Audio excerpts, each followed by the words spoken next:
البدع والأهواء، أهل البدع العقائدية وأهل البدع السياسية. أنا أقول بيننا وبينكم السلف، بيننا وبينكم الكتب. Bismillahirrahmanirrahim.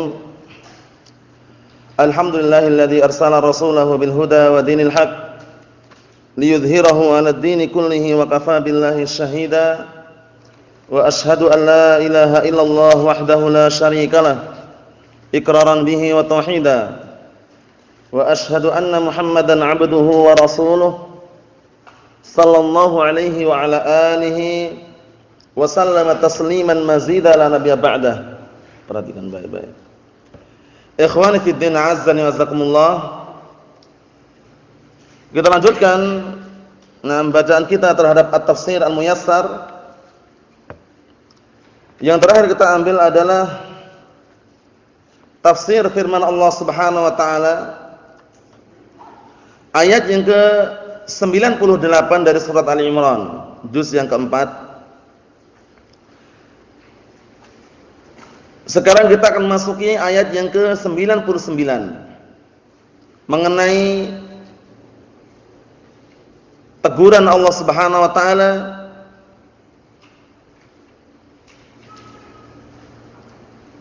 melalui lisan Rasulullah sallallahu alaihi wasallam agar menyampaikan kepada ahli kitab kenapa mereka senantiasa menghalang-halangi orang-orang yang beriman dari jalan Allah taala. Jadi ahli kitab al-Yahud wan Nasara ambisinya kuat sekali untuk menghalang-halangi kaum muslimin, kaum mukminin dari jalan Allah Subhanahu wa taala. Karena memang tujuan puncak yang paling tinggi yang mereka inginkan adalah membikin kaum muslimin murtad dari agamanya. Membikin kaum muslimin murtad dari agamanya. Dan mereka terus tidak pernah ridha, tidak pernah puas hingga mencapai apa yang mereka inginkan. Sebagaimana firman Allah Subhanahu wa taala,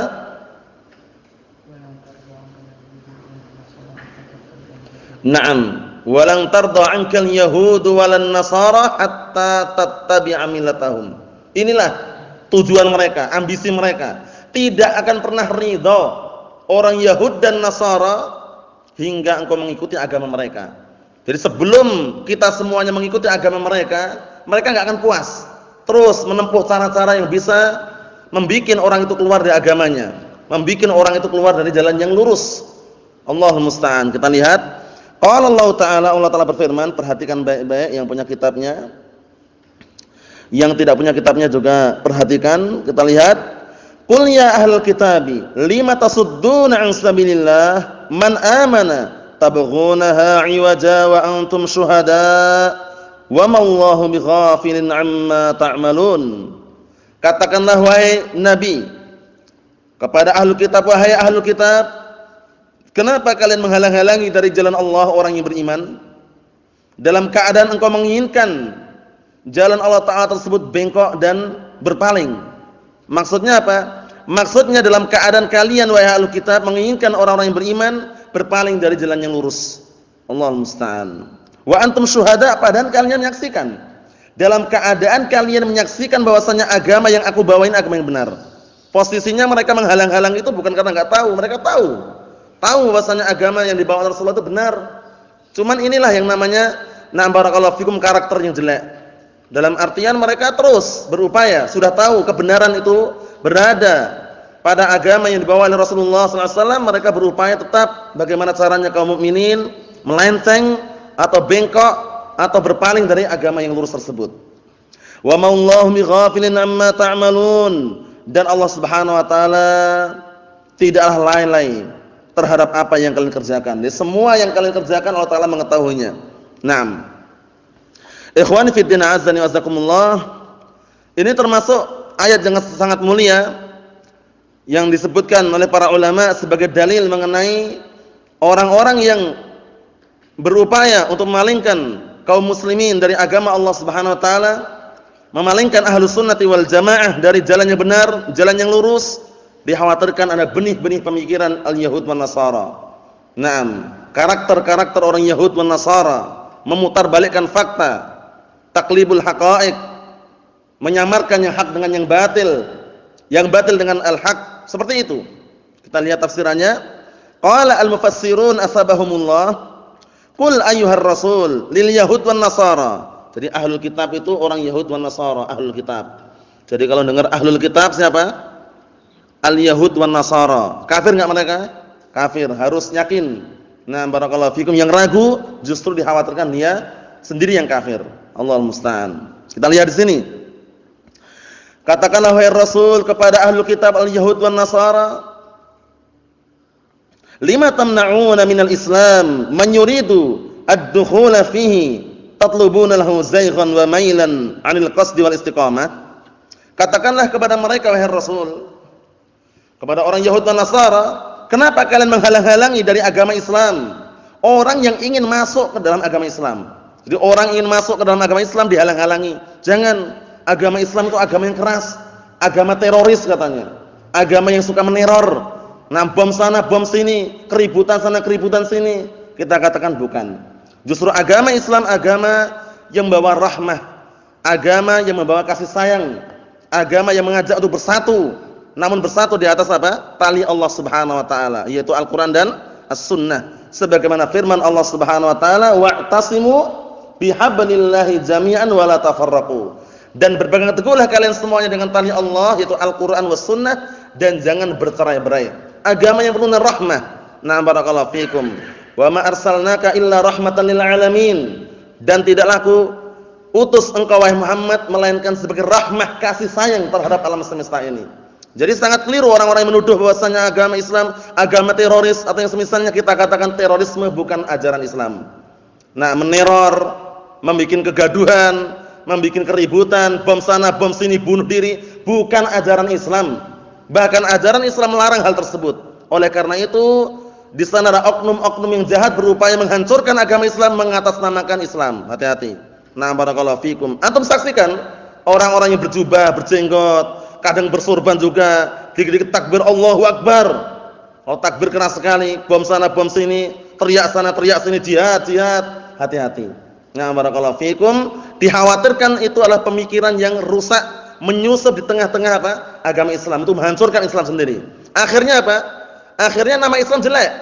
Di pandangan orang jelek karena ada oknum-oknum yang tadi itu.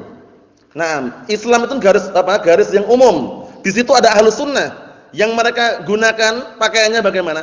Pakaiannya mencontoh Ahlus Sunnah. Pakaiannya mirip Ahlus Sunnah, bukan kita mencontoh mereka. Pakaian mereka berjubah, berjenggot, bergamis, istrinya bercadar, tapi ternyata apa? Pemikirannya pemikiran Khawarij, bayangkan. Akhirnya yang merusak apa? Merusak nama baik Ahlus Sunnah. Akhirnya tuduhan di mana-mana, Ahlus Sunnah dituduh teroris, Ahlus Sunnah dituduh apa? Nah, barakallahu fikum ISIS, jaringan Al-Qaeda, padahal lain. Yang bedakan apa? Ideologi pemikirannya itu yang beda. Ahlus Sunnah wal Jamaah enggak pernah memerintahkan atau menghimbau atau mengajarkan untuk apa? Berontak, enggak pernah, bahkan melarang. Demonstrasi aja dilarang, paham ya? Ikut andil aja dilarang. Nah, apalagi bunuh diri. Jadi beda ya, barakallahu fikum, beda. Jangan semata-mata karena pakaian sama akhirnya divonis secara barakallahu fikum menyeluruh, tidak. Nah, ikhwani fi din azza wa jazakumullah, ahlul kitab al-Yahud wan Nasara mereka menghalang-halangi orang-orang yang ingin masuk Islam. Kita lihat tujuannya apa? Tatlubuna lahu zaygan wa mailan 'anil qasdi wal istiqamah. Yang kalian menginginkan dengan perbuatan tersebut adalah menyeleweng dan berpaling dari tujuan dan keistiqomahan. Bayangkan ini. Tujuannya mereka seperti itu. Pengennya itu bagaimana kaum muslimin enggak istiqomah dengan agamanya. Berpaling dari agamanya, murtad dari agamanya. Nah, barakallahu fikum, seperti itu. Karena mereka apa? Orang Yahud dan Nasara itu enggak terima. Mereka pengennya dikatakan penduduk surga, pengennya. Kami penduduk surga, pengennya gitu. Bahkan apa? Di dalam Al-Qur'anul Karim, ayat yang terulang-ulang, mereka sendiri mengaku bahwasanya surga itu milik mereka katanya. Tidak ada yang masuk surga kecuali orang Yahud dan Nasara. Akhirnya Allah Ta'ala minta bukti. Buktinya mana? Qul hatu burhanakum in kuntum shadiqin. Apa ayatnya?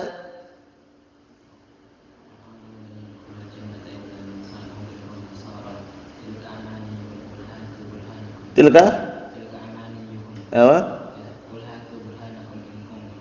Naam, barakallahu fikum. Mereka mengatakan bahwasannya la yadkhulul jannata illa man kana hudan aw nasara. Tidak ada yang masuk surga kecuali orang Yahudi atau orang Nasrani katanya.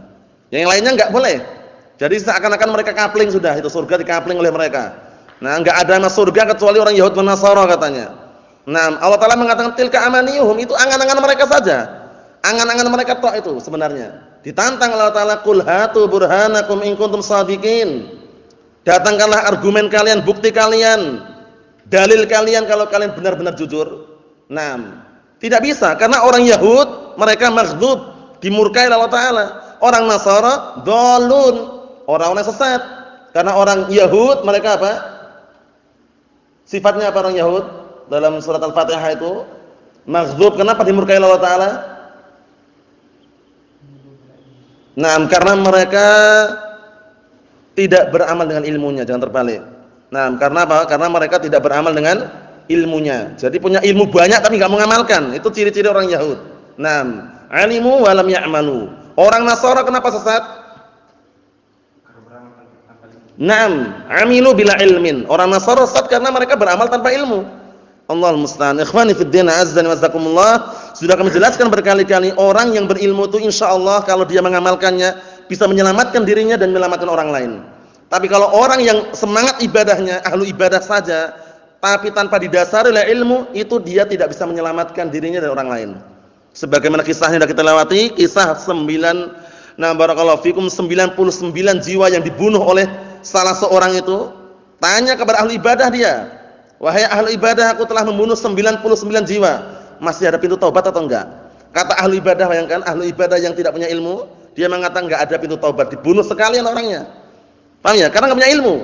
Berarti menunjukkan orang yang kalau tidak punya ilmu tidak bisa menyelamatkan diri sendiri, tidak bisa pula menyelamatkan orang lain, dibunuh, matilah dia. Menjadi genap berapa? 100 jiwa.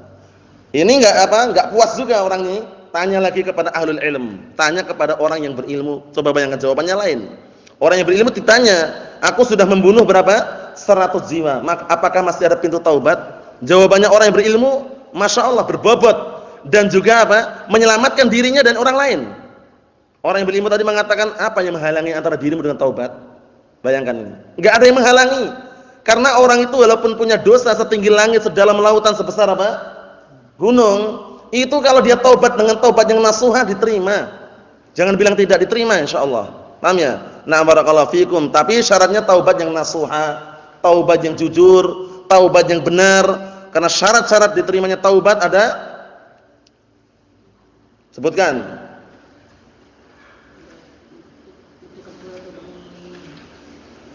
Yang pertama, antum bolak-balik enggak masalah udah. Yang pertama, berusaha tidak mengulanginya lagi.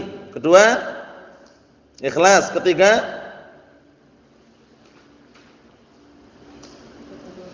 apa? Itu udah caranya, jangan kayak gitu, caranya diurutkan dulu. 4 kembali ke orangnya, 2 kembali waktunya, gitu caranya gitu. 4 syarat kembali kepada orangnya, 2 syarat kembali kepada waktunya. Ayo, ulangi antum. 4. Ikhlas. Meninggalkannya, menyesalinya, bertekad bulat untuk tidak mengulanginya. Yang kembali kepada waktunya,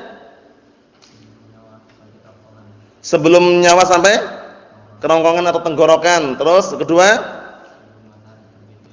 nah, sebelum matahari terbit dari arah barat. Inilah yang dimaksud di dalam firman Allah Ta'ala, ya ayyuhalladzina amanu tubu ilallahi taubatan nasuha. Wahai orang-orang yang beriman, bertobatlah kalian semuanya kepada Allah Ta'ala dengan taubat yang benar. Bayangkan 100 jiwa dibunuh, tapi masih ada pintu taubat, bayangkan. Nah, yang jawab siapa? Ahlul ilm, orang yang punya ilmu. Dia selamat, enggak dibunuh kan? Karena dia punya ilmu. Jadi orang yang punya ilmu itu dengan seizin Allah Ta'ala dia bisa menyelamatkan dirinya, dengan seizin Allah Ta'ala, dan bisa menyelamatkan orang lain. Yang pertama tadi bayangkan, dibunuh enggak tadi? Dibunuh. Dia ibadahnya semangat tapi enggak punya ilmu. Dibunuh. Enggak bisa menyelamatkan dirinya, tidak bisa menyelamatkan orang lain. Allahul musta'an. Kita lihat di sini barakallahu fikum hafizakumullah. Wa antum ta'lamuna anna ma ji'tu bihi huwal haq. Dalam keadaan kalian mengetahui ya ahlul kitab. Jadi ahlul kitab ini mengetahui bahwasanya yang aku bawa itu benar. Jadi ketika ahlul kitab, al-Yahud dan Nasara menghalang-halangi kaum muslimin atau menghalang-halangi orang untuk masuk agama Islam, itu bukan berarti mereka enggak tahu. Mereka tahu agama Islam itu yang benar. Mereka tahu agama yang dibawa oleh Rasulullah itu agama yang benar. Tahu mereka ya. Nah, Cuman apa tujuan mereka? Tujuan mereka adalah ingin bagaimana caranya orang-orang itu tidak menganut agama Islam, keluar dari agama Islam. Wa mallahu bighafilin amma ta'malun wa sawfa yujazikum 'ala dzalik. Dan Allah Subhanahu wa taala tidak lalai terhadap apa yang kalian kerjakan, dan kelak Allah taala akan membalasi kalian terhadap amalan tersebut. Ini menunjukkan bahwasanya ultimatum peringatan yang sangat keras dari Allah Subhanahu wa taala yang disampaikan oleh Rasulullah kepada ahlu kitab, agar ahlu kitab itu mereka sadar dan mau kembali kepada jalan yang benar, bahwasanya agama yang dibawa Rasulullah itu agama yang benar. Namun dalam keadaan seperti itu, sunnatullah jalla wa ala, ketetapan Allah Subhanahu wa taala, yang namanya ahlu kitab al-yahud wa nasara, mereka terkenal dengan orang-orang yang bangkang, orang-orang yang suka menolak kebenaran, orang-orang yang suka barakallahu fikum hafizakumullah memutarbalikkan fakta, berbohong, berdusta atau yang semisalnya. Allahumma musta'an. Kita lihat di sini ayat yang selanjutnya, yaitu ayat yang ke-100 yang terakhir kita lihat. Allah Ta'ala berfirman, perhatikan baik-baik. Ya ayyuhalladzina amanu in tuti'u fariqam minal ladzina utul kitab yaruddukum ba'da imanikum kafirin. Wahai orang-orang yang beriman, jika kalian mentaati sekelompok dari kalangan orang-orang yang diberikan kitab kepada mereka, maksudnya dari kalangan orang Yahud dan Nasara, kalau ngikutin mereka, niscaya mereka akan apa? Akan membuat kalian murtad setelah kalian beriman, menjadi apa? Kafirin. Kalian menjadi orang-orang kafir. Bayangkan ini. Karena yang ditaati itu hawa nafsu. Paham ya? Naam, walaupun mereka banyak, tapi jangan mentaati orang yang banyak tersebut. Taatilah Al-Qur'an dan As-Sunnah. Taatilah dalil. Jadi ingat baik-baik, kalau kita mentaati orang yang tidak berpegang teguh dengan dalil, hanya semata-mata ucapannya yang batil, hati-hati. Justru mereka akan menyesatkan kita dari jalan Allah Subhanahu wa taala. Karena yang namanya mayoritas, kebanyakan itu belum tentu benar, dan identiknya seringnya di atas kebatilan yang banyak itu seringnya. Nah, barakallahu fikum. Bukan berarti yang sedikit kemudian di atas kebenaran terus, tidak. Cuman seringnya yang sedikit itulah yang di atas kebenaran. Paham itu maksudnya ya? Oleh karena itu Al-Imam Ibnul Qayyim Al-Jauziyah rahimahullah di dalam kitab Madarijus Salikin dengan semakna beliau mengatakan, "Alaika bi tariqil haqqi wa la tastawhish bi qillati salikina wa iyyaka wa tariqal batil wala taghtar bi kasratil halikina." Artinya apa? Kata Imam Ibnu Qayyim rahimahullah, wajib atasmu untuk senantiasa di atas jalan yang benar, dan jangan merasa khawatir, jangan merasa gelisah, jangan merasa takut dengan sedikitnya orang yang menempuhnya. Karena orang yang di atas al-haq itu bisa dikatakan sedikit dibanding orang-orang yang di atas apa? Al-batil. Kemudian beliau menasihatkan setelahnya apa? Dan hati-hati kamu, jangan kamu di atas jalan yang batil. Hati-hati kamu dan tinggalkanlah jalan yang batil, dan jangan tertipu dengan banyaknya orang yang menempuhnya. Bayangkan itu. Orang yang binasa di atas jalan yang batil, jangan tertipu, jangan tergiur, karena yang namanya mayoritas itu bukanlah ukuran, tapi ukuran yang sebenarnya untuk menilai seseorang atau menilai barakallahu fikum manusia adalah kadar berpegang teguhnya dengan Al-Qur'an was sunnah. Itulah yang kita pakai untuk menilai. Nah, ingat baik-baik, jangan menilai keluarganya, jangan menilai anaknya, jangan menilai istrinya, jangan menilai barakallahu fikum istilahnya bapak ibunya, tapi nilailah orang yang mengaku itu sendiri. Karena apa? Karena dengan itu nanti barakallahu fikum akan semakin nampak si fulan mengaku sunni salafi. Jangan dinilai keluarganya aja masih awam kok dia ngaku sunni. Apa permasalahannya? Apa hubungannya? Jangan nilai keluarganya, orangnya yang ngaku tadi dinilai. Bagaimana dia? Ngaku saja atau benar-benar mengamalkan itu? Nah, karena nanti ucapan seperti ini biasanya diucapkan orang-orang yang justru tidak bertanggung jawab. Tujuannya apa? Akhirnya enggak ada orang Ahlus Sunnah. Ahlus Sunnah sedikit akhirnya. Memang sedikit, tapi mereka membuat apa? Membuat suasana itu menjadi apa? Menjadi tidak barakallahu fikum normal seperti biasanya. Karena apa? Menganggap Ahlus Sunnah itu harus semua keluarga Ahlus Sunnah itu. Paham ya? Itu enggak benar ya. Karena kita bisa jadi orang-orang yang terkadang mengenal dakwah salafiyah ketika usia tua, anaknya belum ngaji, ya kan, istrinya belum bercadar misalkan. Ini bisa dikatakan apa? Perjuangan nanti dia agar berjuang untuk berdakwah. Bukan si fulan tadi dihukumi bukan Ahlussunnah karena keluarganya belum ngaji ya, hati-hati ya. Itu enggak benar. Jadi kalau kita menghukumi itu orangnya. Orang yang ngaku itu bagaimana? Antum sunni? Sunni salafi? Nah orangnya ini kita hukumi. Paham ya? Seperti Nabiullah alaihi salatu wassalam, Nabi Ibrahim alaihi salam, bapak beliau Azar bagaimana? Kafir, tapi jangan mengarah ke sana. Ibrahim alaihi salam nabi yang mulia, Khalilullah. Jangan mengatakan bapaknya saja kafir kok. Hati-hati. Paham ya? Nabi Nuh alaihi salam anaknya kafir enggak? Istrinya? Jangan arahnya ke sana. Nabi Nuh alaihi salam nabi, termasuk ulul azmi. Jangan mengarah anaknya aja kafir kok. Paham ya? Jadi ingat baik-baik, kalau ada orang ngomong kayak gini, dia katanya ngaku sunni salafi. Padahal orang tuanya itu masih awam. Orang tuanya itu masih ngerokok katanya. Lah apa urusannya? Urusannya jangan mengarah ke situ. Itu justru perjuangan dia untuk berdakwah nanti ke depannya. Paham maksudnya? Jadi kalau antum mengarah ke situ rusak nanti. Nanti orang enggak ada yang mau ngaji lagi. Karena yang namanya hidayah taufik itu memang Allah Taala berikan kepada siapapun yang Allah Taala kehendaki. Jadi misalnya sekeluarga yang dikasih tahu misalkan yang dapat hidayah baru suaminya, istri belum. Paham ya? Seperti itu. Terkadang dua-duanya langsung, terkadang anaknya masih belum. Paham itu ya? Jadi nilainya yang kita nilai jangan ke itu. Orang inilah yang mengaku Ahlus Sunnah itu yang kita nilai. Bagaimana dia? Barakallahu fikum, apakah dia benar-benar jujur pengakuannya secara ucapan, amalan, keyakinan, ataukah sekedar ucapan saja atau sekedar kaosnya saja? Kaos sablonan salafi, belakang apa? As-Sunnah. Allah musta'an. Tapi apa? Kerjanya di bank. Senang dengan harta ribawiyah. Kalau jual beli menipu misalkan. Seperti itu. Kalau minjam uang enggak pernah dibalikkan. Hati-hati itu ya. Allah musta'an. Jadi slogan-slogan seperti itu bukan jadikan patokan. Allah musta'an. Tapi yang jadikan patokan ya orangnya itu bagaimana? Qaulan wa amalan wa i'tiqadan, ucapannya, amalannya dan keyakinannya. Bukan sekedar pengakuan saja. Kita lihat di sini. Barakallahu fikum. Qala al-mufassirun asbahumullah ayat 100 surat Al-Imran. Ya ayyuhalladzina saddaqullaha wa rasulahu wa 'amilu bisyar'i. Wahai orang-orang yang membenarkan Allah dan Rasulnya, maksudnya beriman dengan jujur kepada Allah dan Rasulnya dan beramal dengan syariatnya. In tuti'u jama'atan minal yahud wan nasara mimman atahumullahu Taurat wal Injil yudillukum. Perhatikan baik-baik ini.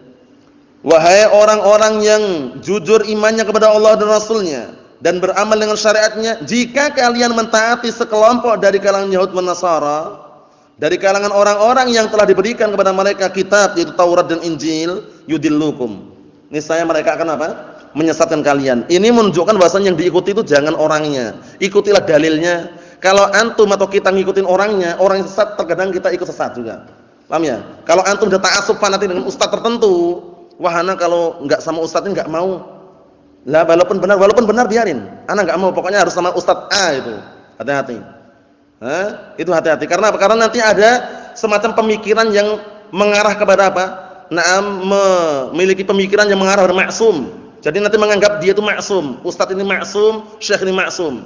Jadi kalau berkata syekh fulan A, syekh fulan bilang B, enggak bisa digugat lagi sudah. Kalau dinasihati, ustaz ini keliru, syekh ini keliru. Masa ustaz keliru sih? Masa syekh bisa keliru? Nah, ini hati-hati. Ucapan ini ucapan yang berbau apa? Berbahaya. Kenapa? Karena menganggap ustaznya maksum dari kesalahan. Yang namanya ustaz, syekh, itu manusia biasa. Kita apalagi? Apa maksudnya ya? Jadi jangan sampai kita terdoktrin untuk apa? Mengarah ke situ.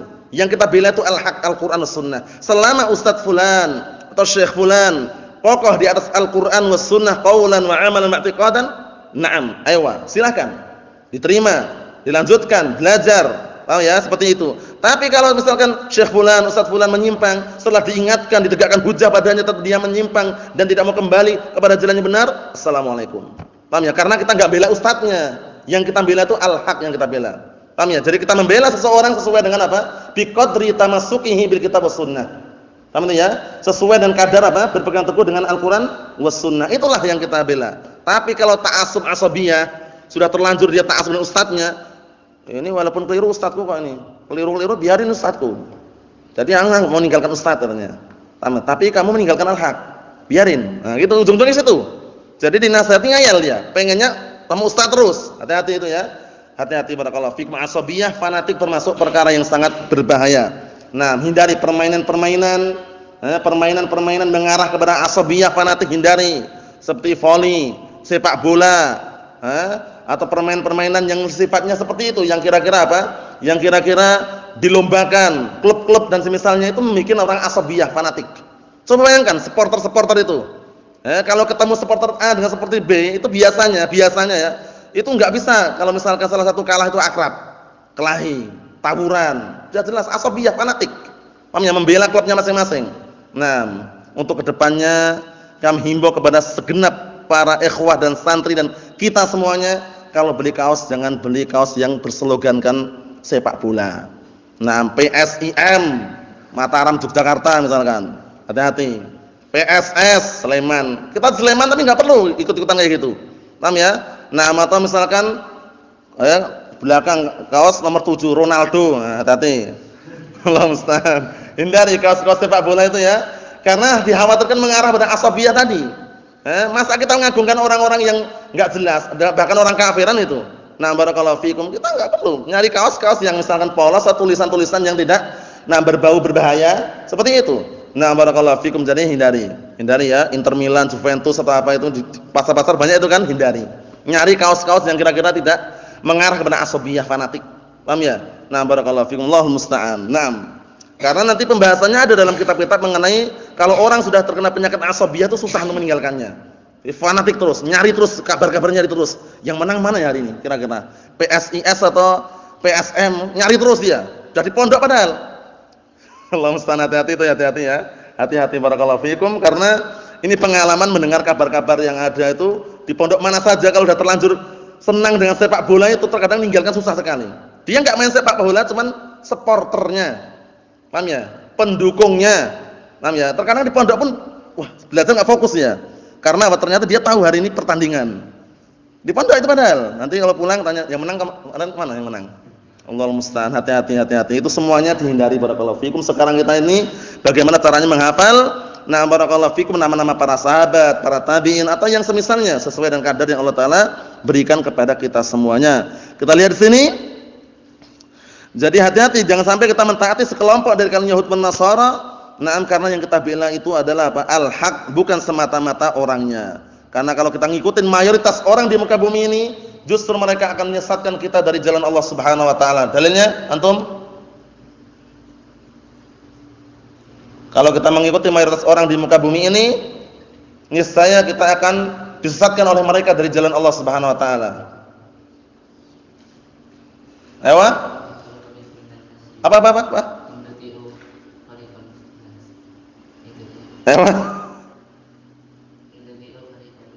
Bukan yang ini ayat yang kita baca. Pengen ayat yang lain, yang nas yang menyatakan terjemahannya, perhatikan baik terjemahannya.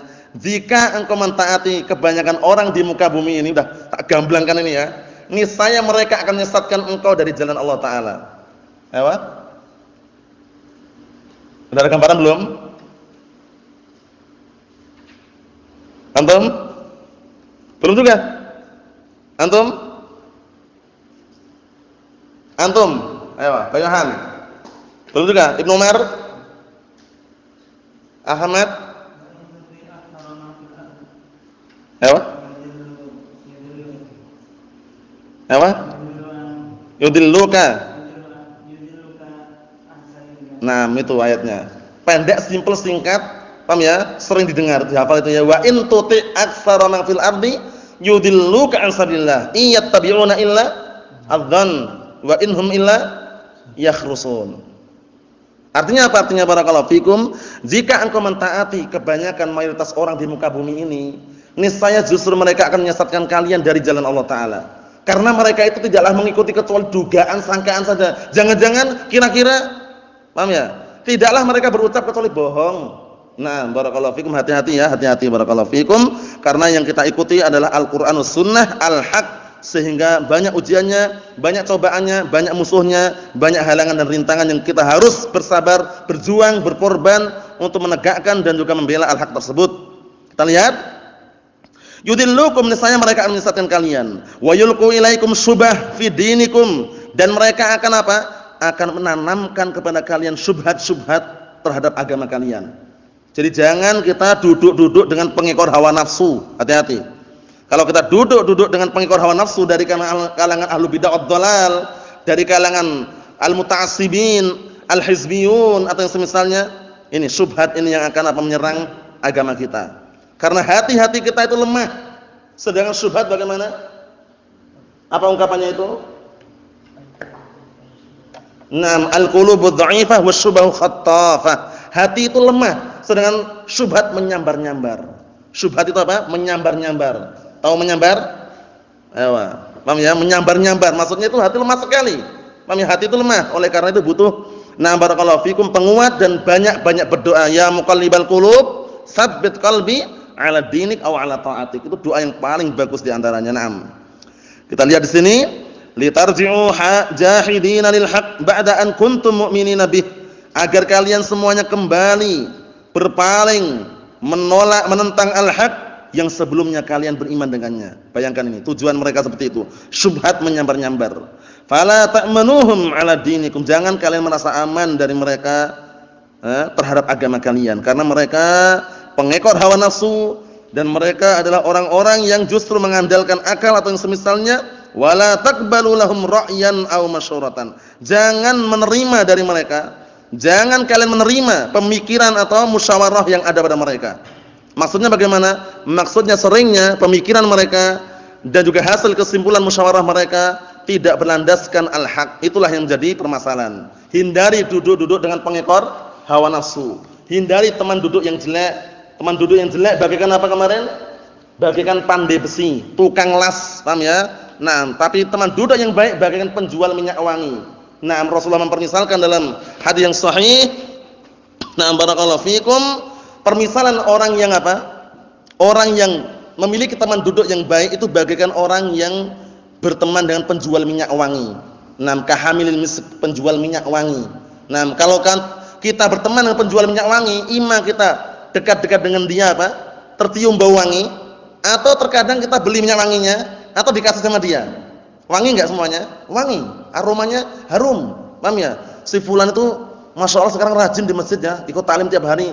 Padahal dia di masjid misalkan kerja proyek. Tapi teman-temannya orang-orang yang belajar, teman-temannya orang yang apa? Yang baik. Dia tetap baik juga ternyata. Apa maksudnya itu ya? Ewa. Nah, permisalan teman duduk yang jelek bagaikan tukang las tadi, tukang pandai besi. Tukang pandai besi itu kalau antum dekat-dekat, tercium bau bakar. Ya, tercium bau bakaran itu ya. Terkadang kalau misalkan percikan api mengena pakaian, lubang pakaiannya. Nah, intinya di situ sesuatu keadaan yang jelek semuanya. Nah, permisalan seperti itu. Maksudnya apa? Maksudnya antum, misalkan kita ahli sunnah, tapi teman duduknya pemabuk, penjudi. Orang lihat ini berjubah, berjenggot, tapi kok mabuk-mabukan ya? Kita nggak mabuk, gara-gara teman duduk tadi itu, bayangkan. Pengaruhnya di pandangan orang itu ternyata si fulan ini mabuk-mabukannya, penjudi juga. Walaupun berjubah, berjenggot, padahal nggak berjudi, nggak mabuk-mabukan juga. Tapi teman duduknya tadi itulah yang menjadi apa? Jadikan mereka patokan atau ukuran. Al-mar'u 'ala dini khalilih, falyanzur ahadukum man yukhalil. Seseorang itu beserta agama temannya, lihatlah sama siapa dia berteman. Jadi kalau berteman cari orang-orang yang baik, yang bisa mengingatkan, bukan orang-orang yang sepakat di atas kebatilan, kompak semuanya di atas kebatilan, kompak semuanya di atas penipuan. Hati-hati itu ya, itu semuanya adalah al-batil, kebatilan. Jadi merupakan kebatilan orang kompak di atas kebatilan. Nah, kenapa? Karena satu dosa semuanya. Ya enggak? Oleh karena itu dihindari. Yang berlalu-berlalu ke depannya jangan diulangi lagi. Paham ya? Seperti itu, barakallahu fikum. Nah, jadi semuanya harus saling mengingatkan, yang kurang disempurnakan, yang bengkok diluruskan, yang keliru dibenarkan. Nah, barakallahu fikum wa hafizakumullah. Nasallahu salamatan afiyah fid dunya wal akhirah. Subhanakallahumma wa bihamdika asyhadu an la ilaha illa anta astaghfiruka wa atubu ilaik. Walhamdulillahirabbil alamin.